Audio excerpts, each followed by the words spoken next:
Filosofía para animar una república, buscando la verdad y amándola más que a nosotros mismos, con la construcción de la fe y la razón, con el esplendor de la verdad, en la realidad, en la cotidianidad. Mario Ramos Reyes nos acompaña en esta búsqueda.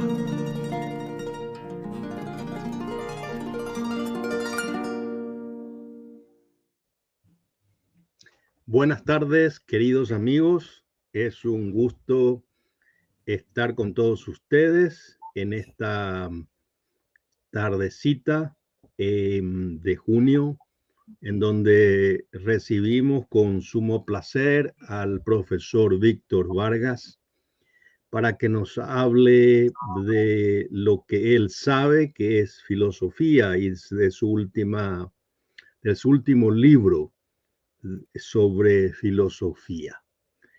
Es para mí realmente un placer invitarlo hoy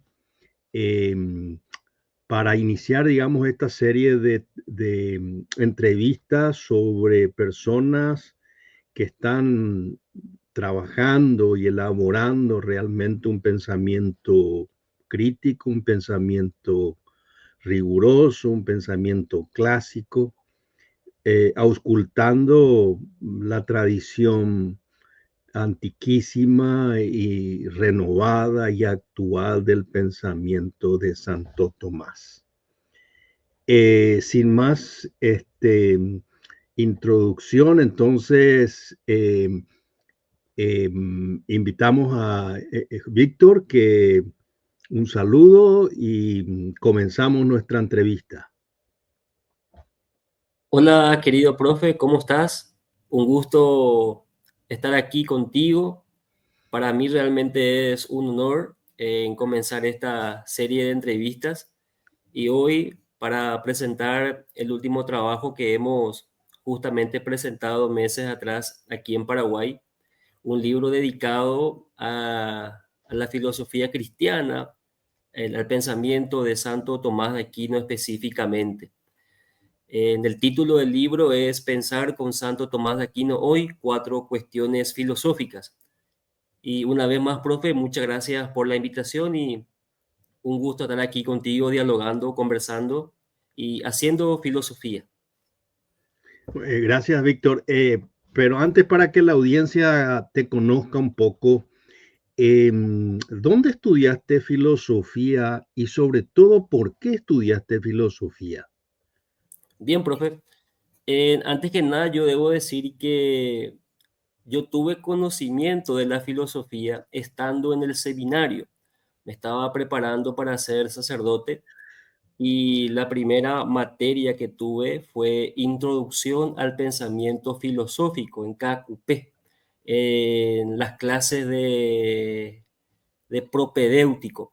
Después pasé aquí a Asunción a Lambaré, específicamente en el campus de Santa Librada, y ahí ya tuvimos las materias propias de filosofía y en verdad fueron realmente clases inolvidables, en experiencias únicas, y yo tuve ahí también un encuentro con la filosofía y a partir de ahí me he dedicado a las reflexiones filosóficas con ahínco. Yo creo que mi encuentro con la filosofía fue una providencia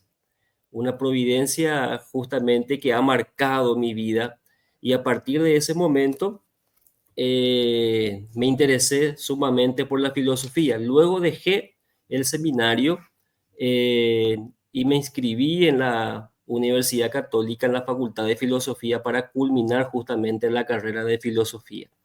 Y ahí tuve mi encuentro primero con la filosofía cristiana en las clases del profesor Juan Ramón Cano Montanía. Recuerdo bien aquellas clases donde nos presentaba de una manera magistral lo que fue y lo que es el pensamiento cristiano. Entonces, un poco, profe, ese es mi itinerario de encuentro con la filosofía y también en específico con la filosofía cristiana. Pero yendo un poco a, digamos, a ahondar un poco más ¿qué es eso de la filosofía que te atraía? Porque a uno le puede atraer, qué sé yo, el estudio de la ciencia, la zoología, la biología, descubrir la naturaleza. Pero la filosofía tiene fama de ser un saber arcano, un saber desconocido, y que también es un saber aparentemente inútil. Pero ¿qué es eso que decía el profesor Cano que te atraía respecto a la filosofía y específicamente a la filosofía cristiana? Profe, y la cuestión principal, la cuestión vital es la cuestión de la verdad.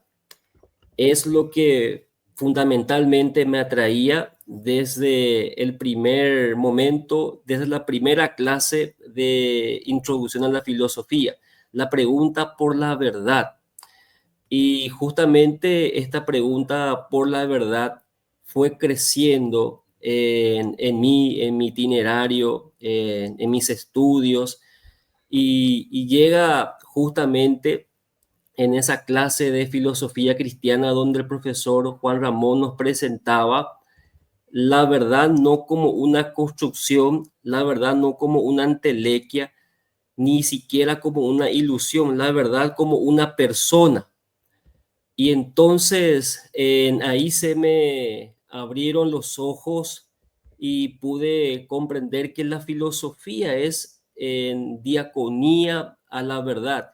Y es eso lo que hasta el día de hoy sigue presente en mis reflexiones. La filosofía como servidora de la verdad y no cualquier verdad, sino aquella verdad primera que da origen a todas las verdades que nos vamos conociendo en la medida que nos vamos preguntando por la realidad. Y ese es otro punto también, profe, que me llamó mucha la atención desde el primer momento que empecé a dar clases de filosofía. La realidad, ¿qué es eso que llamamos realidad? ¿Qué es el ser? ¿Qué es el bien? ¿Qué es la justicia? Entonces, todas esas preguntas fueron realmente marcando mi camino en este camino, valga la redundancia, que para mí es la filosofía. Es un camino de búsqueda y un encuentro con la verdad, profe. La palabra verdad es profunda y tiene muchas facetas, digamos, porque has dicho con mucha precisión, la verdad es una persona. Pero si yo escucho como filósofo, para mí eso a mí no me convence mucho. Yo podría decir que la filosofía busca la verdad y la verdad es metafísica. La verdad es la aletheia, aquello que está oculto en las apariencias de las cosas. Y entonces el intelecto tiene que escudriñar y comenzar a, digamos, a despojar aquello que cubre esa realidad. Por lo tanto, mi labor es una labor intelectual. Pero cuando me decís que la verdad es una persona, ¿cómo se podría integrar eso con esa propuesta que yo te digo? Que la verdad sí es una verdad metafísica, digamos, puede haber una verdad física, pero digamos una verdad metafísica. ¿Cómo se integra eso de la persona? Bien, profe. Eh, yo siempre parto por una cuestión que Santo Tomás lo ha precisado de una manera bastante clara. La filosofía o el fin del estudio de la filosofía es saber cómo es la verdad de las cosas. Entonces, la inteligencia que se nos fue dada en la creación misma del hombre como imagen y semejanza de Dios, la inteligencia tiene la capacidad, como diría Maritain, de penetrar la estructura metafísica de la realidad y por lo tanto conocer aquello que hace que una cosa sea verdad, los principios, los fundamentos. Y cuando hablamos de la verdad como persona, hablamos de una verdad que justamente es el fundamento de esos principios, de, de esas realidades que están ahí presentes, de los fundamentos mismos de la realidad. En esa verdad como persona hace posible que justamente mi inteligencia pueda justamente inteligir la verdad de las cosas. Por eso, profe, siempre insisto en la cuestión de que la verdad filosófica no contradice en la verdad de la revelación, ni viceversa, ni la revelación contradice la verdad filosófica. Entonces, los principios están ahí, los fundamentos están ahí, y es la inteligencia, es el hombre que tiene inteligencia que puede conocer el ser de las cosas, el principio, los fundamentos que dan sustento y que explican toda la realidad. Interesante.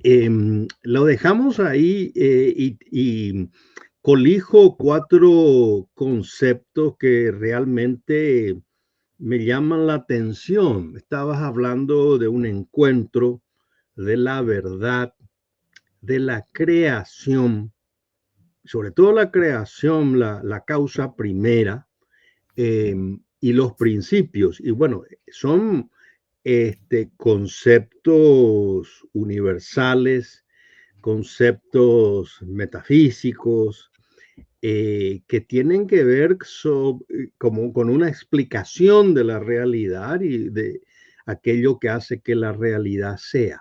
Bueno, dejamos por el momento eso y volveré más tarde sobre la cuestión actual usando esos conceptos. Y ahora me gustaría ir directamente que nuestros oyentes,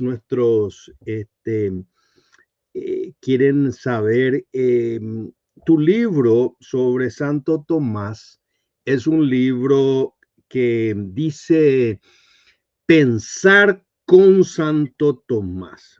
El título llama la atención. ¿Qué significa pensar con Santo Tomás? Bien, profe. Primero, quiero explicar un poco lo que significa la primera palabra, pensar. Y aquí yo me ubico en la tradición de Platón, en aquella famosa definición de pensar que se encuentra en el Teeteto. Pensar es el diálogo que establece el alma consigo misma y se da a partir de preguntas y respuestas. Entonces, y lo uno esto con Santo Tomás de Aquino, porque yo debo dialogar con Santo Tomás, debo preguntarle a Santo Tomás cuestiones importantes para poder entender toda la realidad filosófica y también teológica actual. Por eso hoy, pensar, dialogar con Santo Tomás de Aquino a través de esas preguntas y esas respuestas y hacer justamente de ese diálogo algo realmente actual. Por eso, 4 cuestiones filosóficas, ¿verdad? Pensar la realidad actual con Santo Tomás de Aquino, parados así o sentados sobre sus hombros y mirar la realidad con él, profe. De ahí la cuestión del título, Pensar con Santo Tomás de Aquino hoy. Ahora, es cuando me dices pensar con Santo Tomás, yo recuerdo haber usado esa expresión más de una vez. Em, lo único que si de nuevo una persona en el siglo XXI va a decir, bueno, Santo Tomás está muerto. Santo Tomás ya ha dejado de ser. Entonces, cuando uno dice, estoy pensando con Santo Tomás, ¿cómo uno explica eso? Es decir, ¿cuál sería el uso que uno puede hacer de un texto de un filósofo que ha fallecido hace 800 años, 700 años, ¿cómo se puede pensar con esos filósofos habida cuenta esa dificultad, digamos? Lo primero, profe, yo diría que estamos en la escuela de Santo Tomás de Aquino y somos sus discípulos y sabemos lo que él dijo y lo que él dijo lo tenemos en sus obras. Entonces sus textos son para nosotros muy útiles porque justamente en sus textos encontramos aquellas preguntas, porque bien recordamos, profe, que las sumas, tanto en teológica como las gentiles, Santo Tomás parte por una o con una pregunta concreta que lo va y que lo va desarrollando sistemáticamente. Entonces, lo mismo, nosotros nos apropiamos, por decirlo de esta manera, de los principios de Santo Tomás de Aquino, lo vamos aplicando en-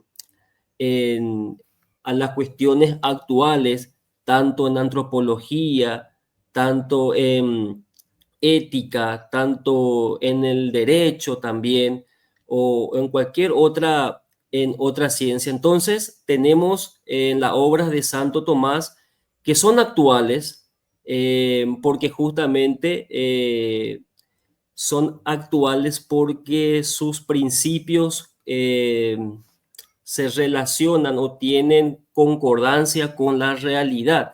No es porque sea un filósofo antiguo o como una vez, profe, lo dijiste, un filósofo moderno lo que dice es verdad, no, sino que porque sus principios se adecuan a la realidad.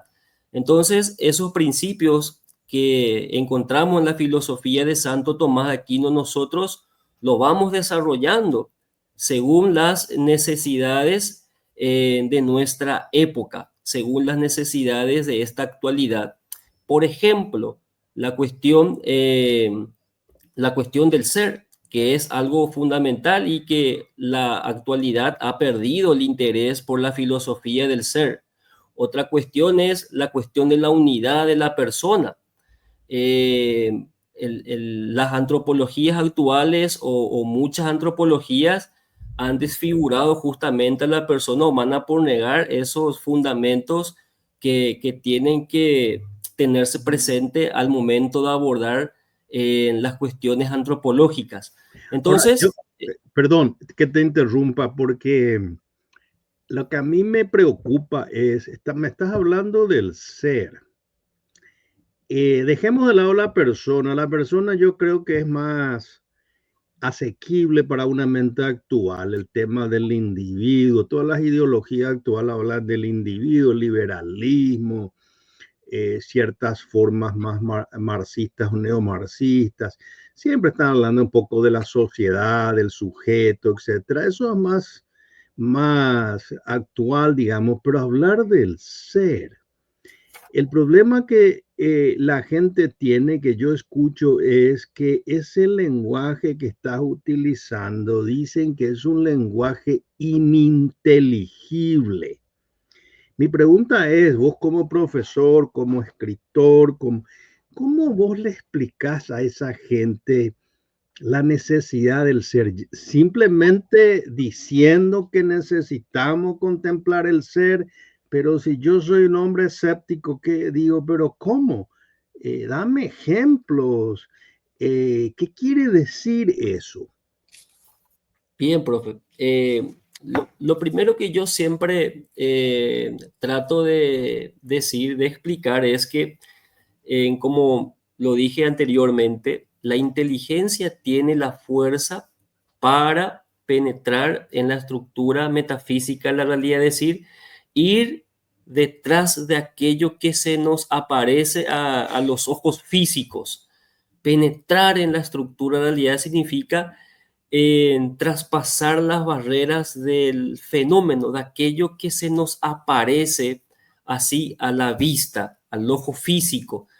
Entonces, el ser para mí se presenta como un fundamento de la realidad, o dicho de otra manera, el ser es la realidad misma. es todo lo que existe, los seres, todo lo que están ahí. Entonces yo voy pensando eso que se me aparece. Puede ser la naturaleza como primer punto para reflexionar el misterio del ser, porque yo considero que el ser es un misterio. Entonces, mi Ahora, perdón, inteligencia... te voy a interrumpir ahí. eh, un alumno me va a decir la naturaleza. Ahí ya entramos en problemas, porque me dice la naturaleza, para eso está la ciencia física, la físico-matemática, eso es naturaleza y nosotros tenemos los instrumentales para eso. Entonces vos me estás hablando de naturaleza y me estás hablando de metafísica. ¿Qué le contestarías a esa persona? Porque estamos hablando de la misma palabra.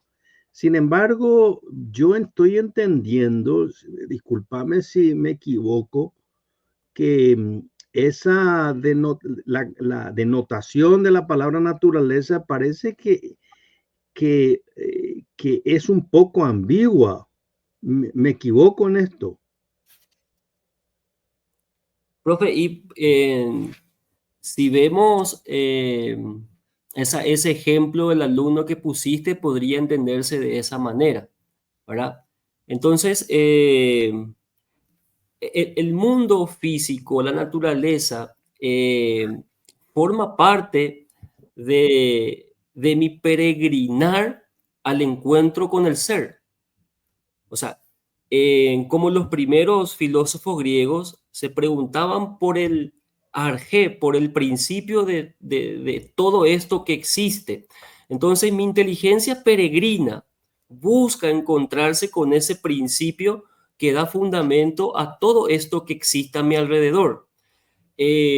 Por lo tanto, el término naturaleza yo lo entiendo como physis, es decir, como aquello que está a mi alrededor que me permite elevarme a partir de la reflexión a su principio, a su fundamento, al ser que justamente da origen a todo esto que existe. Yo no encontraría ningún problema entre naturaleza y principio. Al contrario, la naturaleza tiene un principio y ese principio es conocido por por la inteligencia humana. Ciertamente, nuestra inteligencia humana no puede acabar eh, todo lo que es esa realidad. Es Eh, decir, estoy de acuerdo contigo, pero mi problema no es mío. Imagínate el problema actual, que es grave, profundo. Los cuestionamientos que hace la teoría del género, precisamente a la naturaleza. ¿Qué quiere decir eso? Que aquello que nosotros llamamos naturaleza realmente no es naturaleza, sino es un producto de una redefinición que nosotros hacemos a través del lenguaje de la realidad. Entonces, uno dice, bueno, pero ¿qué yo hago como tomista? Porque me está diciendo que yo estoy hablando de naturaleza, ellos dicen, no, eso es una redefinición de concepto y a través del lenguaje, toda esa explicación que van a hacer los lingüistas, ¿verdad? Y entonces yo digo, sí, existe una naturaleza biológica, ¿verdad? Los otros, yo no creo que nieguen la naturaleza biológica, sin embargo, hay algo o hay alguna realidad en la cual estamos en las antípodas. No sé si me estoy explicando. Es decir, ese es un problema que hoy estamos asistiendo, por ejemplo, y me refiero ya concretamente al derecho natural. Desapareció el derecho natural. Mucho más hoy, con la crítica de la teoría del género. No hay derecho natural porque no hay naturaleza. Entonces, mi pregunta es, ¿cómo vos, cómo diría, cómo diría un buen filósofo, cómo vos refutaría esa postura de manera muy breve?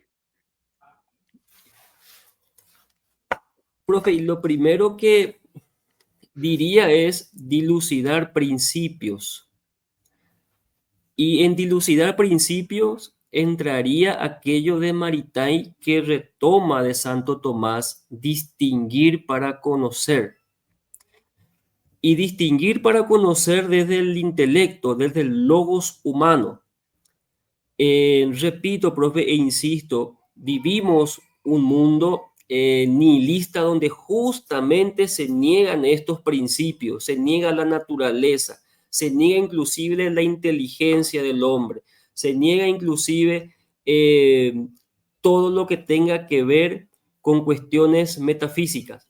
Entonces, primeramente, dilucidar, procurar ser claro en las cuestiones explicativas de los principios, distinguiendo siempre los campos también del saber. Por lo tanto, profe, yo diría que tendríamos que partir en ese diálogo y esa refutación después a partir de la dilucidación de principios, decir lo que una cosa es y no es. El principio de identidad, principio de no contradicción. Entonces, por ahí, profe, estaríamos enfrentando, por decirlo de esa manera, aunque a mí la palabra enfrentar no me gusta tanto porque no considero la filosofía como una lucha de voluntades, sino que como un servicio al ser, a la verdad. Pero sería entonces eso fundamentalmente, distinguir, dilucidar principios, decir lo que una cosa es y no es. Eso es lo que yo pienso, profe, que podríamos decir frente a este problema. Muy bien, es muy interesante. Y en tu texto, en tu libro, vos estabas hablando de pensar con Santo Tomás y enumeras 4 cuestiones. ¿Cuáles son brevemente esas 4 cuestiones? La primera cuestión, profe, trata sobre los fundamentos de la perennidad en la doctrina atomista.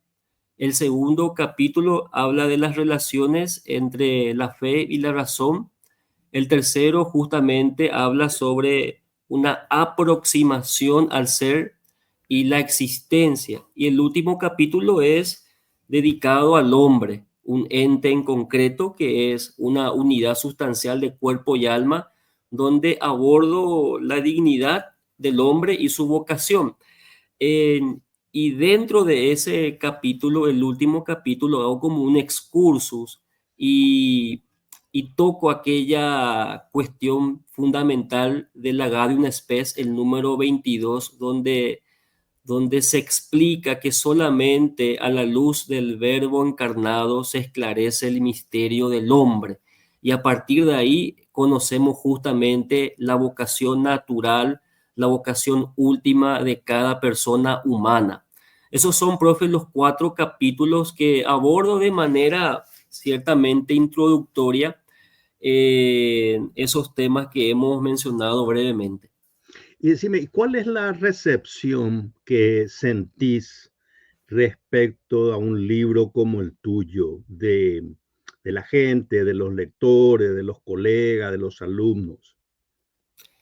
Bien, profe, por decirlo, en la primera presentación que dimos del libro en la UPAP, me sorprendió gratamente la cantidad de gente que fue a la presentación. Yo pensé que no íbamos a estar tantas personas en un lanzamiento de un libro de filosofía y más aún de Santo Tomás de Aquino, que es muy poco conocido en Paraguay. Yo no sé por qué, siendo que Santo Tomás de Aquino es declarado patrono de estudios para todas las instituciones católicas, pero fueron muchas personas en los diálogos después de la presentación. Mucha gente me ha preguntado sobre Santo Tomás, sobre qué trata el libro, cuáles fueron las motivaciones de escribir sobre Santo Tomás de Aquino hoy, ¿verdad? Siendo que es un monje del siglo XIII. Y en la segunda presentación que tuvimos en la Universidad Católica, también fue una gente importante a escuchar la presentación. Eh, Considero que tuvo una recepción bastante buena, ¿verdad? Pensamos tener algunas presentaciones más para que de esa manera llegara más gente y para que puedan ver un poco el contenido del libro. Y si vos podrías definir en una frase, ¿quién es Santo Tomás para vos? Un maestro, profe. Es un maestro, un compañero, un padre espiritual con quien dialogo, con quien pienso, a quien pregunto, quien me guía. Es un maestro, es un padre, es un compañero espiritual que con su filosofía me muestra el camino para alcanzar la verdad y que con su vida me muestra el ejemplo para alcanzar la santidad. Entonces, aquí dos elementos fundamentales de la persona que tiene la persona humana, la fe y la razón, eh, que se dan en una persona y que justamente Santo Tomás de Aquino es uno de los máximos exponentes, por no decir el que ha presentado de una manera mejor, como diría Juan Pablo II, esa relación entre la fe y la razón, entre la vida y el pensar. De hecho, que no hay ninguna contradicción entre pensamiento y vida, porque la vida debe volverse un pensar continuo, pensar las realidades últimas, pensar eso que acontece cotidianamente a mi alrededor, las relaciones humanas, la justicia, el bien común. Cuestiones, profe, que considero el bien común, por ejemplo, que hoy día ya no se trabaja, ya no se piensa. Ahora, ¿a qué atribuís que la gente en Paraguay, me estás diciendo, no saben sobre Santo Tomás o no tienen noticia? ¿Cómo se explica eso? Profe, primero que nada, en Paraguay, en Paraguay, yo no he conocido gente que hable sobre o de Santo Tomás en Paraguay, salvo el profesor Juan Ramón Cano, que sí en sus clases de filosofía nos hablaba constantemente del pensamiento de Santo Tomás. La fe viene por la escucha, dice San Pablo. Podemos decir análogamente también que el conocimiento de Santo Tomás viene por la escucha. Y si nadie nos habla de Santo Tomás, si nadie manifiesta al público, a la gente, el pensamiento de Santo Tomás, muy difícil que se conozca. Y otra cuestión también, los pocos que conocen el pensamiento de Santo Tomás, y esto yo lo digo con tristeza, en Paraguay no valoran y no aman el pensamiento de Santo Tomás de Aquino. Y eso sí yo no entiendo por qué. Quizás algunos digan que Santo Tomás escribe de una manera complicada de entender, pero yo recuerdo, profe, tus clases y las clases del profesor Juan Ramón, cuando nos decían que Santo Tomás es el filósofo más claro que hay. ¿Por qué? Y porque parte de una pregunta y esa pregunta lo va desarrollando de una manera clara. Y la suma teológica fue escrita para sus compañeros de estudio, para poder entender de una manera más clara toda la doctrina católica, toda la doctrina filosófica también, porque dentro de la suma encontramos un montón de cuestiones filosóficas eh, que tienen un inmenso valor, una riqueza enorme, profe. Entonces, dos elementos, ¿verdad? No se habla mucho de Tomás, por eso quizás la gente no conoce, y las pocas personas que conocen el pensamiento de Tomás no lo valoran. Ahora, eso muestra un poco si Santo Tomás es el doctor común de la iglesia, y uno no escucha a Santo Tomás. Quiere decir que tampoco el clero está educado para comprender o ha comprendido a Santo Tomás. ¿Me equivoco en esa afirmación o no estoy lejos de la verdad? Profe, yo en ese sentido conozco muy pocas personas del clero que han dedicado su vida en Paraguay al estudio de las obras de Santo Tomás de Aquino, ¿verdad? Sí, algunos amigos que tengo dentro mismo de la Asociación de Filosofía Cristiana que sí conocen el pensamiento de Santo Tomás, que son curas y lo promueven, lo enseñan y tratan que justamente las personas conozcan el pensamiento de Santo Tomás de Aquino. Pero en gran medida sí hay un desconocimiento del pensamiento de Tomás, tanto en cuestiones más en filosofía, porque en teología yo creo que hay un poco más de conocimiento, pero en filosofía poco o nada, profe. Entonces, la labor que tenés en este momento es de crear esa, o de recrear, o de retomar esa tradición que viene de Santo Tomás mismo y se va elaborando a lo largo de 800 años y que es realmente muy rica, ¿no te parece?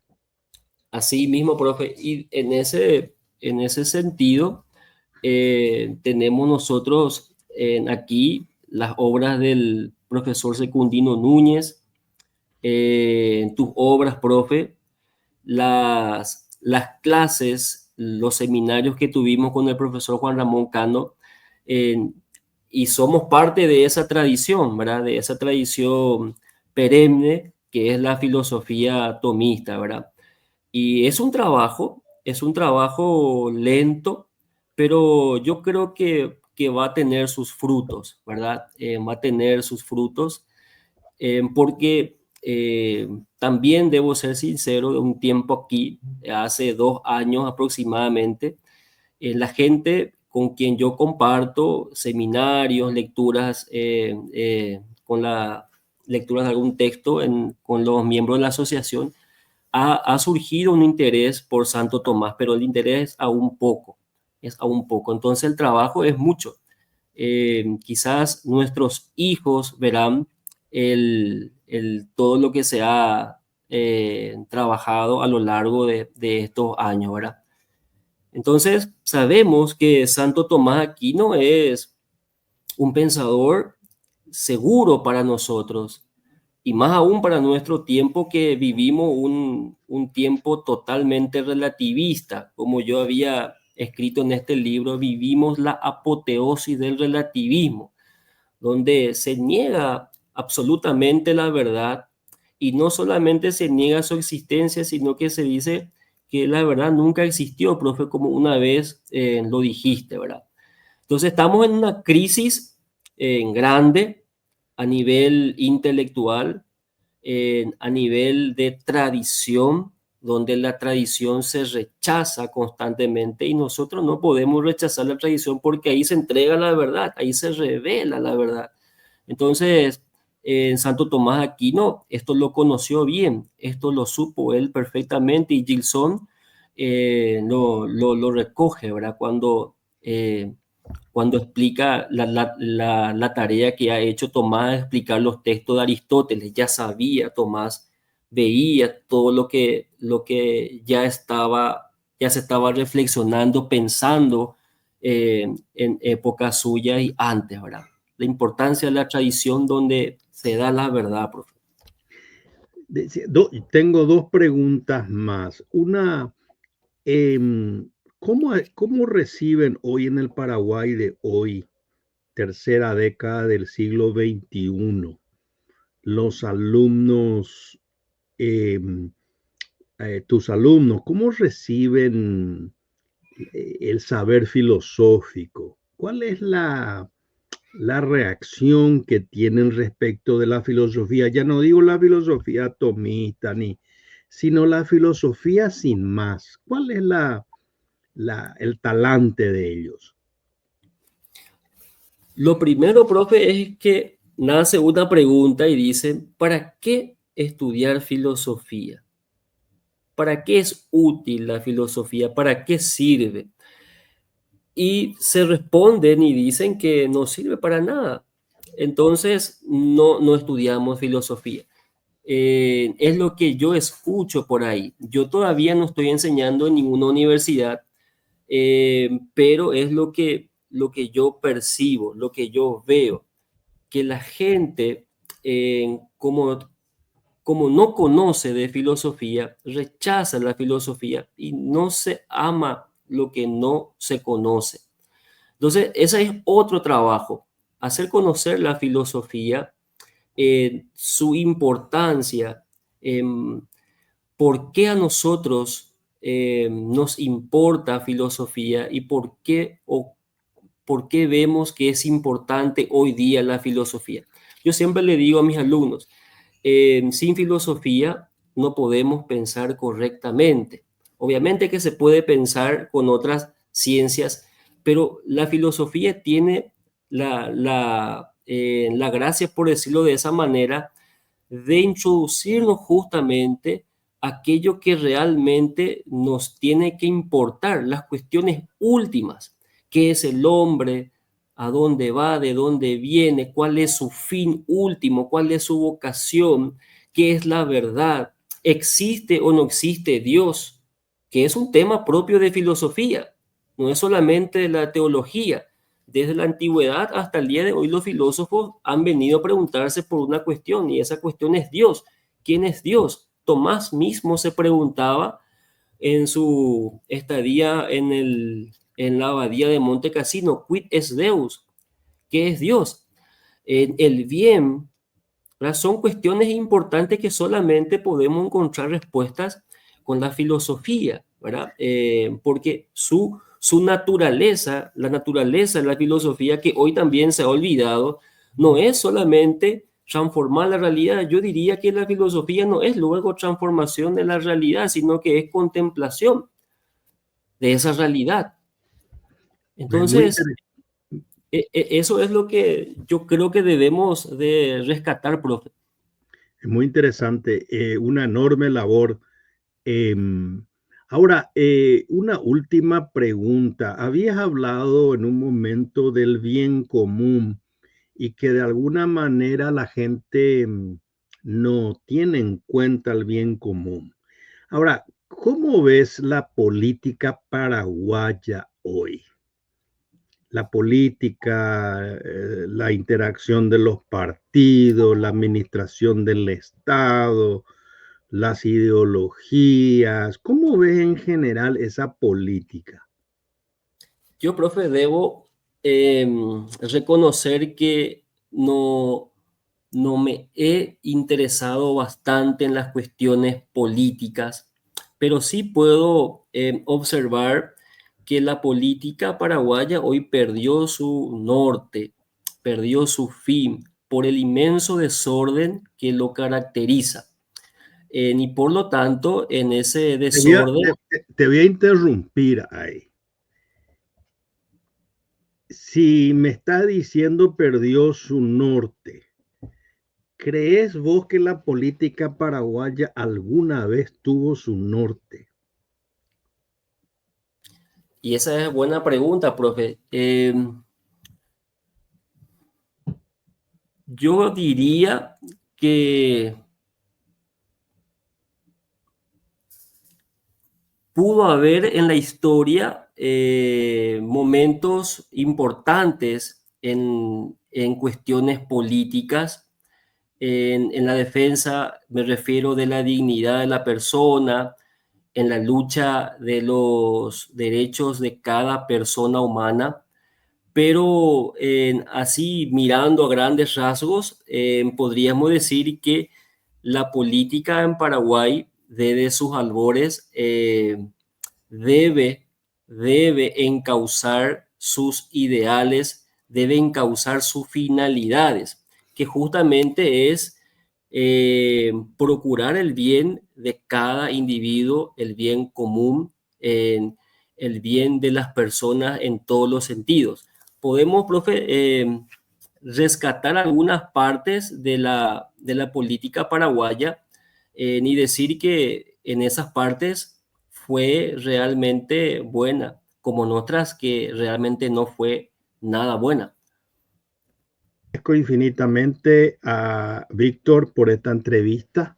Dejen sus comentarios si les fue interesante y si les gustó, y veremos si podemos retomar con otra entrevista o aclarar más puntos de estos temas en los los meses siguientes. Les agradezco infinitamente y un gran abrazo a todos.